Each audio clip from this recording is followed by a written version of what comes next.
There we go. Good morning, everybody. I have a little bit of maintenance to do here, if you don't mind. A little bit of maintenance. Let's see. I'm always a little bit back, behind the times. I got late delivery.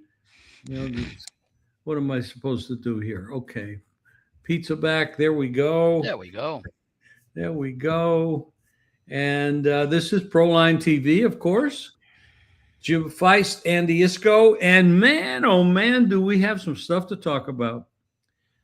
Uh, should we just take a vacation? I mean, it's not football season, but so we could just take some time off and do nothing, or we could talk No about, such thing.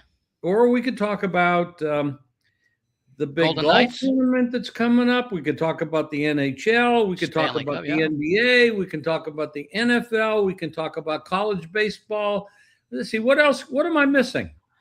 Well, we could talk about A.J. Brown and the long-rumored trade from the Eagles to the Patriots, which did not, I believe, reflect any change in the Super Bowl odds because it was expected for like the last 2 months. So I guess that's worth talking about. Or I think there was some other news yesterday where the Super Bowl odds were somewhat affected. No. That Yeah. absolutely means nothing. Well, I know it wasn't the Chargers. You take the best defensive player and move him from one of the worst teams to one of the Super Bowl favorites. And my dog is listening. See, he's a Rams fan. He's a Rams fan. He's very excited. And A.J. Brown means nothing compared to this one. Yeah. Myles Garrett moving from Cleveland to the Rams. The odds are changing. The lines. You could say Myles Garrett is the Miles Davis of football players. You're right. This is huge. It's absolutely huge. He is a great player. He did request a trade a couple of years ago. They gave him $160 million to re-sign in Cleveland. He loves playing in Cleveland, but he would like to go out in his career with maybe a winner, and Cleveland will not be a winner for a long time, if ever. Although certainly they have set themselves up nicely with the draft choices that they've accumulated over the past few years, and that's just a question of will they use them wisely. That's the issue because they have not used many things wisely. Haslam paying Deshaun Watson $200-some million guaranteed was the worst thing that's ever happened in football. But good for Myles Garrett because he's going to go to a team and they have a real good chance if they can keep Stafford healthy. And I believe they'll do everything they can to do that. They have a good chance of winning the Super Bowl. Definitely. Well, the odds actually went down for, I think, prior to the trade, and I think there were some rumors maybe Sunday night that started to circulate. I don't know there was any action, but I think for the last couple of weeks the Rams were like 7-1, I believe. Now, when I looked yesterday after the trade, I haven't looked since then, but at the Westgate, Rams were down to 5-1. At Circa, they were plus 640, and I've seen a couple of other places where they're where they're now 6-1. So that's a significant move when you go from 7 down to 6, or 7 down to 5 even. There's not much value in that bet because you got 32 teams. Maybe there's only 6 that are really valid contenders, and there might be 1 or 2 that we're not even thinking about that could just jump up and be good. Well, like Seattle last year or New England last year, nobody gave them a shot before the season started to even make the playoffs. Well, correct. Seattle to make the playoffs, but certainly not. Well, the Patriots were expected to be better, but no one expected what they did. There's a lot of things that can happen between now and the Super Bowl that could affect all of this. But right now, looking at it just today, if the Super Bowl was tomorrow, the Rams would be the favorite. Yeah. Well, I remember saying about, I think it was with you a couple of weeks ago, maybe it was last week, where I said, if you like the Rams, as I do, you might want to wait for them. They play a tough schedule, I think. 4 of their first 5 games are against playoff teams from last year. They've got that one game in Australia to start the season. I think they then play the Giants on a Monday night game, and then I think it's like Buffalo, Denver, and I forget who else is in there. That if you wanted to get a better price on the Rams, and this is before the Garrett trade, maybe you hope that against that tough schedule, they start maybe 3-2 or 2-3, and the odds go up maybe to 8 or 9-1. That's out of the question Correct. right now. I think that it would take like an 0-5 start to move those, or a 1-4 start to move those numbers. Absolutely. And it's not really what you do in September. It's what you do in November, December, January that gets you to the Super Bowl. I mean, Yeah. look at we had Carolina was in the playoffs last year Mm-hmm. with an 8-9 record. So, but the Rams definitely are the team when you look at it. Now, you cannot discount Seattle. I mean, they did manhandle New England, who had a soft schedule, probably should not have been there. A couple things went their way in the playoffs to get them there. Denver screwed up. Houston screwed up. And they ended up getting there, but they didn't belong there. And Seattle just manhandled them. It was A lot of it had to do with the offensive line issues that I think Houston exposed, and Seattle took advantage of with Drake May and a lack of protection. The question is, can they step up schedule wise and still be good? And AJ Brown's not going to do that for them on his own. The thing that's interesting about playing the first place schedule, if I recall correctly, the 4 number 1 teams in each division, so that the division, they were all different than the year before. Denver winning the West, Jacksonville, I believe, edged out Houston for the East. I'm sorry, for the South. You had New England supplanting Buffalo in the East, and Pittsburgh. I think Baltimore had won it the year before in the North. So I think it was 4 different division winners, meaning that if you play the number 1 schedule in the AFC this year, it's a lot easier than it should have been last year. Correct. Absolutely correct. Or easier. I won't say a lot easier. It's easier. Andy, we have something going on starting tonight. Yep. The NHL, our Vegas Knights, amazingly, you talk about a team that wasn't supposed to be there. Here they are. And then, of course, Carolina. There are expansion teams that weren't expected to make the playoffs for their first decade. And this Knights are in their third, 9 years. 9 years sometimes in the Stanley Cup, and looking to win their second cup in the last 4 seasons. So I don't follow hockey that much. I will bet it because I follow some people. I know people that are good at it, so I follow what they bet. And we trade off information. I'm good at some things. They're good at some things. And we trade. And it works out very well. And what do you think of this hockey playoff, Stanley Cup playoff? Right now, I want to see what the series prices are right now. Let's see. The Hurricanes opened minus $1.50 in a lot of places. They're down to $1.45 to $1.40, and I understand that they had the better regular season record. They had 53 regular season wins. I believe the Golden Knights were one of the few teams, I think it's been like 20 years, to win fewer than 40 regular season games and make it to the Stanley Cup Finals. But they were 39, 26, and 17. Now the 17 is important because that's the points that you get. If you lose in overtime or shootout, you get a point. If you win in overtime or shootout, you get the normal 2 points for a win.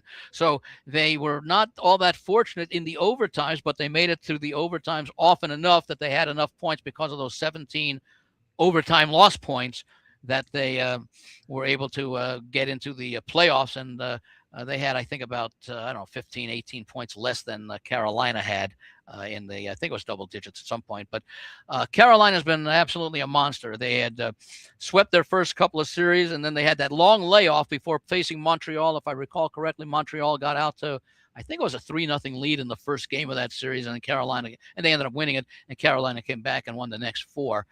The Golden Knights, and I didn't expect them to be here. In fact, I thought their ceiling was actually maybe they get out of the second round.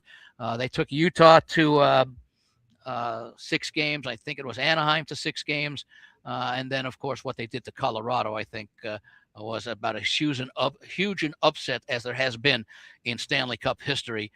4 straight wins in the conference finals. So they're playing with great momentum. Obviously, the coaching change to Tortorella at the end of, I think it was at the end of March they made. I think it was from March 30th or 31st. He got him to play exceptionally well down the stretch, and that has continued into the playoffs.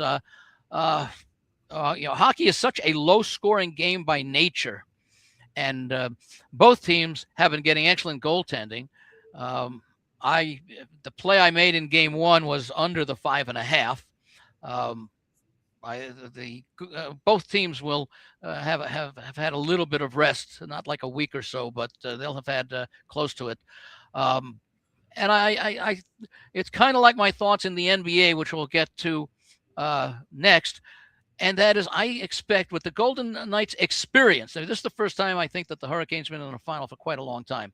They certainly haven't won. I think they won the Cup like 20 years ago or something. But the experience, the momentum that they're playing with, well, both teams are playing with momentum, so let's throw that out. But I think the experience that the Golden Knights have, Tortorella, of course, a long-time coach in the NHL who's had success, I think it's a competitive series. So I do believe the Golden Knights have a very good chance of winning, even though they don't have the home ice advantage. We have seen, whereas we haven't seen teams come down from 3-0 in the NBA. We have seen it in the NHL, although it's not that common. It has happened, unlike the NBA. But I just think the price is a little bit too high, considering the way that the Knights have played since the coaching change and throughout the playoffs. It's an interesting analysis, Andy. Appreciate that. So basically, you bet the under in this game, and that's Game 1, 5.5. In Game 1. If let me ask you, let's look at it from a different angle. If there was no money line, if there was no point spread or whatever, which team do you think will win 4 games before they lose? I consider it a toss-up. I think the key may very well come in the first 4 games. If Carolina sweeps the first 2 at home, they only need 2 more out of the next 5. If the Golden Knights are able to come away at least 1-1, I'm not going to say 2-0, but if they can get a split in those first 2 games, they could end up then needing only to win 3 out of the next 5, with 3 of those games at the home, games 3, 4, and a potential game 6. I think it's a toss-up, and I would have made the price probably a little bit more, like minus 135 on Carolina. So they had the big regular season, but since Tortorella went much more to Carter Hart and in goal, that's made a huge difference. Okay, so it's a little too much value, a little too high priced on. There may be a little bit overpriced on the favorite. Is what you're saying? To me, it is. Yeah, to me, it is. Well, now the thought is, by the way, if you do like the Golden Knights, maybe you go with the home ice in the first game and say, okay, still a 6-game series. If you like the Golden Knights, well, they were expected to lose the first game. They had, I think, the extra rest, so they might be a little bit more rusty. You'll get a better price in for the series in Game 2. I'd rather take them right now because they could win Game 1, in which case that price would go down in Game 2 if they're up 1-0. When you say the line was 150 and it's come down a little bit? Yeah, 150.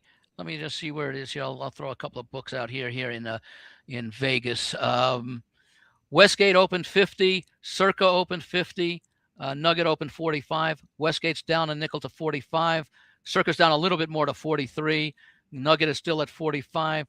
Local place Stations opened it at minus 140. They waited a little while, and I'm showing a couple of the offshore places.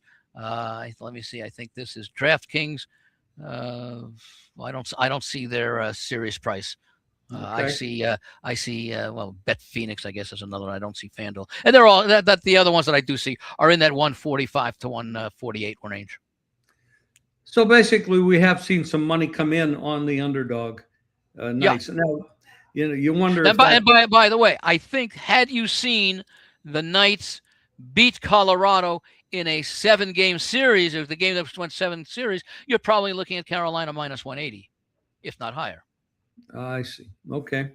even though Colorado's been the best team, the President Cup's winner, they were the best team overall. I think the fact that the Golden Knights continued their momentum and had that easy series win over Colorado, coming from behind and getting out to early lead in other games. I think that, if I recall correctly, and I believe it was for the entire season, that the Golden Knights, I think, had the best third period goals differential of any team in the league, if I recall. In your experience, has the zigzag theory that's used in basketball quite a bit work in hockey? I haven't really charted that because the difference in the sports is the point spread. You have the puck line, which I guess is really similar to it, but then you have ladders now where you can lay 1.5, 2.5, 3.5, or take 1.5, 2.5. 3.5, but for many, many years it was only -1.5, except if you had a huge favorite, like if the Dodgers like -400 in baseball, you would occasionally see a -2.5 rather than a -1.5. So that you don't have to lay quite as much as you normally would if the Dodgers were only -200 instead of -400. So I don't know if the zigzag works as much. When you talk about it in basketball, it's a high-scoring sport, so you can see a lot of volatility. In hockey, it's kind of like baseball, where where 4 goals is above the average goals per game. We have another sport, but let's document this. Well, we have. I want to document this. We have Andy likes the under in this first game, and I want to go back to football because we didn't give. I want to say something on the other side of the sport. We were talking about who's going to the Super Bowl, who's benefiting. I like 4 teams at the moment to go under their season win totals. I think these teams are going to be pretty damn bad. And I think you got to grab them right now if you have outs. And of course, there's a lot of places that have outs now with the legalized gambling, and there's so many states that have FanDuel and DraftKings and others. But the Jets, Miami, Arizona, and Cleveland, to me, look like, you might end up with one of these teams or 2 of them with 2 or 3 wins. But I like them all. Now, do you have numbers on those for what the numbers are, or should I take a look at them? I don't at the moment. I'm sorry about that. No, I'll get them for you and for the listeners. Okay. But Cleveland is they have Deshaun Watson, who has been an absolute disaster. Other than be able to collect $250 million from Haslam guaranteed, he's been nothing. And Sanders is question. He's iffy. We don't know. He definitely has the DNA to be a great athlete, and he probably is. But to be an NFL quarterback's another issue. Here, I've got your season win totals. If you would like. Okay, let's write them down. Okay, Arizona is 4.5. I'm using the Westgate numbers. That's good. Arizona is 4.5. The problem is on the under, you have to lay -150. The over 4.5 is +130. So if you can find a place, and again, it's another strategy that some people like. If you want to go under 4, as opposed to under 4.5, you risk giving up a potential win at -150 for perhaps a push at maybe -110 or even money. That's an individual decision, because that's a high number to be laying for 4 or 5 months. Let me see. The next one you mentioned, let me see. Falcons, Ravens, Bills, Panthers, Bears, Browns. And I don't know if this is an adjustment. It might very well be after the Browns had to go way down after. Well, they may have been at 6.5. Right now, it's actually very reasonable. Under 5.5 at -120. It's a definite bet under. I don't even know if they'll be able to finish the season with any positives going on. I thought you were going to say that you might not be able to finish the season. They are building for the future, and this move is absolutely a documented of that. And I do believe this move with Garrett is going to be positive for Cleveland long term. But this year, absolutely not. I would hate to be a vendor. I would hate to be a food vendor at Browns home games this year, you may not see full crowds. Well, they're Dolphins, probably going to, maybe if they give away free tickets, they'll have enough people, they'll have enough money to buy food at the stadium. no, that's the old joke about someone going in the Cleveland parking lot and they see an open window and there are 2 tickets on the window and they add 2 more. I've never Dolphins, heard of that. I've never yeah. heard of that. That's funny. That's good. As a long-suffering Jeff fan, I've heard that many times over the years. Dolphins are 4.5, minus 130 on the under. That's not terribly unreasonable, other than 4 wins. 4 or 5 wins, even for a bad team. Keep in mind, by the way, when you are betting these these teams to go way under, depending upon situations, teams improve over the course of the season. Now, Miami is a good example because they've got a new coach and they're going to have a new quarterback. The quarterback came from Green Bay. A lot of management came from Green Bay. Not Stefanski. Who's the guy down at Miami now? I forget it right off the top of my head. But these teams get better. So that's one of the concerns that you have with a lot of these teams with these low totals. But I still agree, Miami and the Cardinals have a chance to be, especially the Cardinals, I think, with their quarterback situation, unless they get it together with Brissett. The Jets are minus 110, both over and under, and their total is 5.5. I don't, when you mentioned Arizona and Brissett, I don't get that. He's a pretty good quarterback. He wants to renegotiate his contract now that he's quote unquote the full-time starter and not the backup occasional starter. Well, I mean, he might be putting himself in a very good position because there's a lot of garbage out there of quarterback issues, and there's a lot of injuries that happen. He could get himself a nice ticket, maybe after game 1 or 2, when somebody else gets hurt or underperforms, because he actually can play. Yeah, he does some good things out there on the field. If I recall, I believe he was drafted by the Patriots under Belichick. I don't recall that. I think he was with them, or maybe it was the Colts, but I seem to think he was at one point with the Patriots behind Brady. Well, we're already 21 minutes into this podcast, and save the best for last.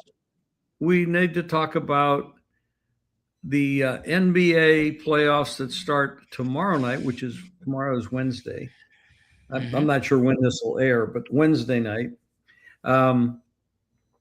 Well, they actually were airing live. That's right. So tomorrow night, Wednesday night. I think it'll be processed and available in the archive later today. Very, very soon. Yeah, it's Wemby. Can the Knicks find a way to slow him down? I'd say the answer is absolutely yes. Because if anything, the Thunder showed everybody there are ways to slow him down. However, there is no way to stop him. Now, when you look at the Spurs are more than Wemby. They have some damn good players, and their guards, their wings, they have a lot of talent on that team. I think we're looking at one hell of a dynasty here in the making. I think we're looking at OKC San Antonio dominating the West, assuming no injury issues. Could be close to a decade with SGA and Wemby, so young. Well, the OKC, obviously there was some holes in that team that were not exposed before. Hartenstein was a good find. What's the other big guy? I can't remember his name right now. That didn't show up for them. Holmgren? Yes. He's probably on his way out. They need somebody other than SGA to pick up some pieces. And I'll tell you, Caruso off the bench has been he's fantastic. He might be a starter next year. If they'd have won that series, I think he was the most valuable player. He was awesome player. How long has he been around, and how many teams has he been on? Yeah, I'm not sure. I'd have to take a look on that because he's very talented. But I really, the Spurs are just loaded. They're loaded. The biggest negative with them is that they're young. but they went to OKC and beat them in Game 7. So you really can't put much of a knock on them. The only thing I could ever say about By the Wemby way, is in the regular season, and they didn't meet, the first time they met was the middle of December. In the regular season and the playoffs now, San Antonio won 8 out of 12 games against the Thunder. that's very impressive, and that shows the Thunder that they absolutely have a hole now. Uh, Again, I lost his name. What's his name again? You just mentioned it. Caruso, Holmgren. No, Holmgren. He didn't show up, and that was a big piece that really left them down. And if he would have showed up, it would have been a totally different answer. But in any case, we're moving on to the Knicks. Yep. And the Spurs. First game, 4.5 to 6 in that range. It opened, I think, 4 or 4.5. It got as high as 5, at least for more than a few minutes. It's now down, I believe, to 4.5 almost everywhere. When it first came out, there were 5s, there were 5.5s, and a couple of spots flashed 6s. Okay, I must have missed Didn't those. last very long. You had to be on top of it. I took +6 -118 right away because I happen to believe that the Knicks have a very good chance against this team. Let me give you some numbers about the Knicks, and these are astounding numbers. Okay, in the playoffs, the Knicks are 6-1 straight up and against the spread at home, 5-2 straight up, 6-1 against the spread on the road. Spurs 6-3 in all situations, home and road. But look at what the Knicks have done going back to January 21st. So we're early in the new year. They are 40-13 straight up in the last 53 games, which is like 2/3 of a full season, including the playoffs, but also 34-19 against the spread.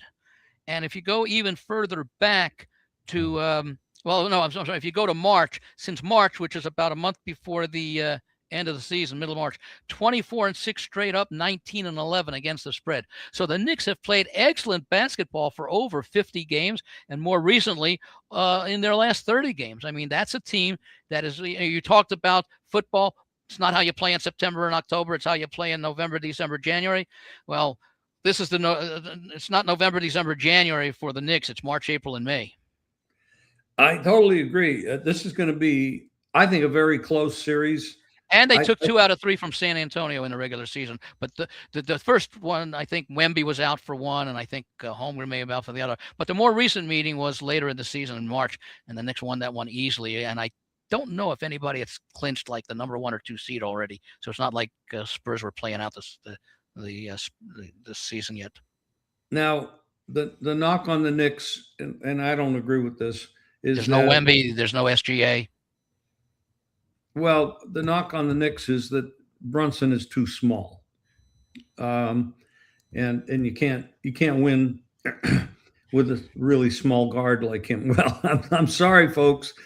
He's played in this league for a long time, and he has been a star for a long time. And I don't think he gets the credit that he deserves.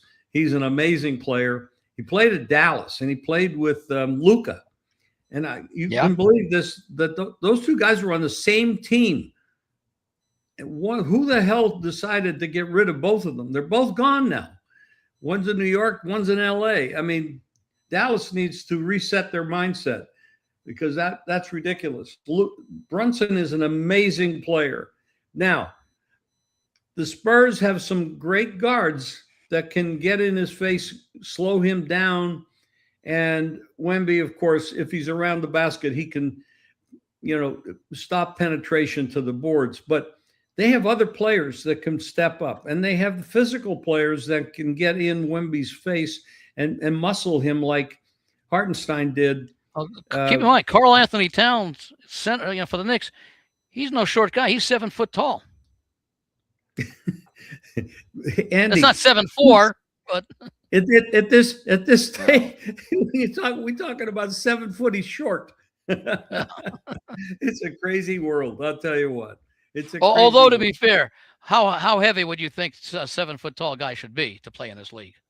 I have no idea. I don't know. I'd probably say 260 or so. He's 248.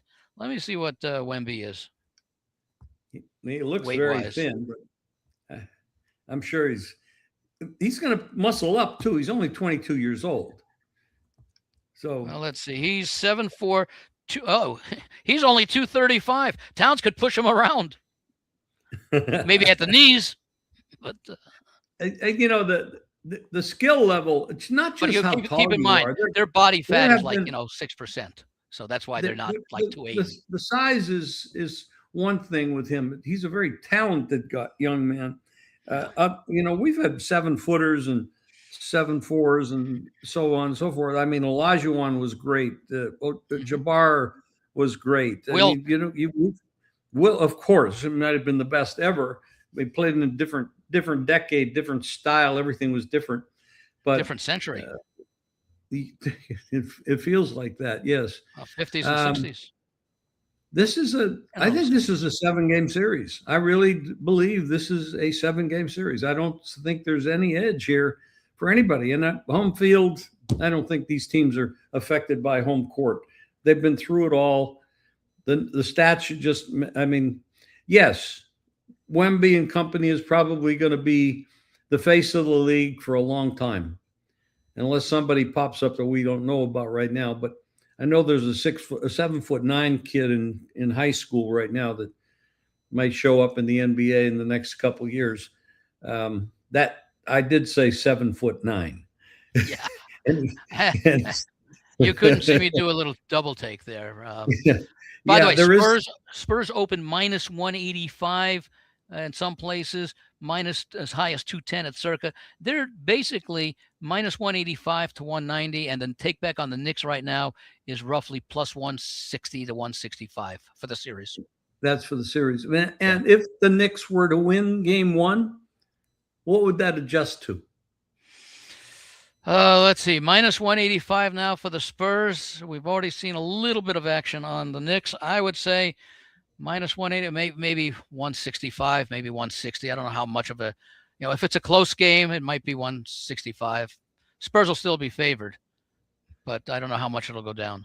Well, everybody's going to, this is a series. I mean, for the NBA, this is getting Wemby in the finals what are these tickets? I understand these tickets are going for like someone said 4,200 for the first game at San Antonio was a ticket price, and New York will be higher. New York will even be higher with all the money that's up there. The league has it what it's want. One of the you sort of quote unquote sort of alluded to it. The future face of the NBA and Wemby against a major market team of New York, Chicago, LA. It's a great situation. Yes. I did play the Knicks for the series. I did take the 165 on the Knicks. Yeah, I grabbed the 6. Paid a little extra juice. I laid 118. 6 plus 118 or minus 118. I have not played game 1 yet. I'm looking for hopefully that 4.5 to go back up. It could. I don't know.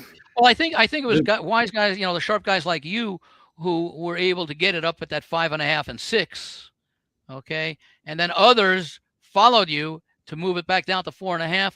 And when the public, which normally doesn't get involved until day game, they may bet that back up to 5 or 5.5. Correct. Is there anything else you want to talk about? I know we have the World Cup. I know we have golf, Memorial, things like this. But is there anything else? I'll throw out a baseball play for tonight. Okay. Even for the folks who are watching us live or watch it in the next couple of hours, we have a rematch of a game from last week with the Phillies and the who is it? The Padres. They played in San Diego last week, I think it was. Let me get the sheet out here. They played in San Diego last week. This is a 3:40 Pacific game. Aaron Nola against Vasquez.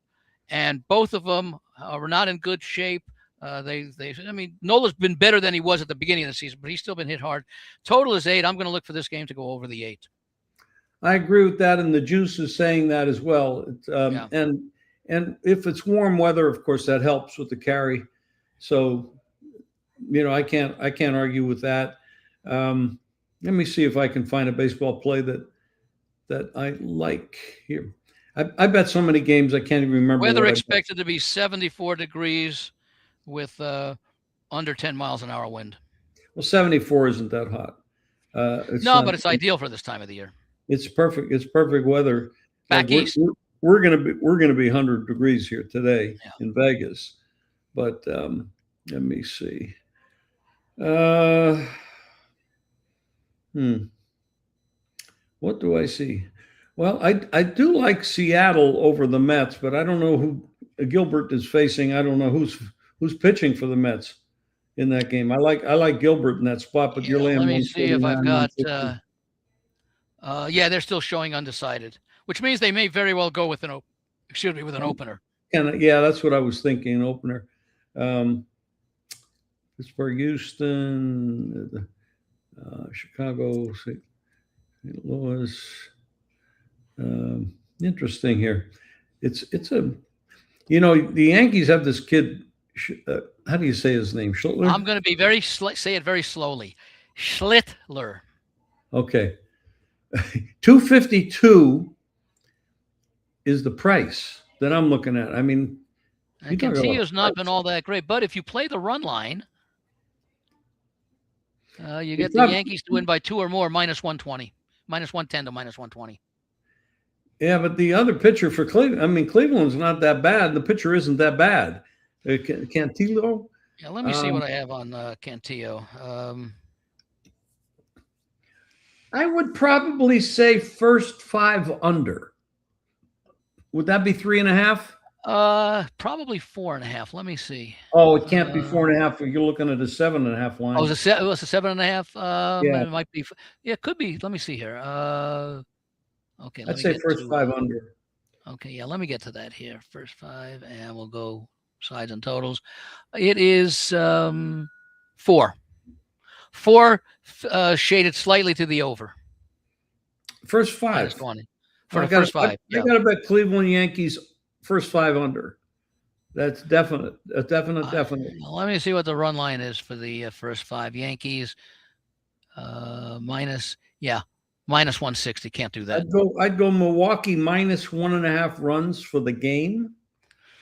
Okay, Milwaukee minus a run and a half for the game is minus about 15 to 20. Okay. I'm sure what else we got.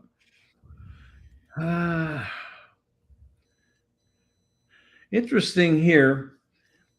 Toronto Guzman plus maybe 110. Gausman is let me see. You said Gausman or Guzman? Gausman. Gausman. There was a Guzman somewhere, Jose Guzman or so. This is Kevin Gausman.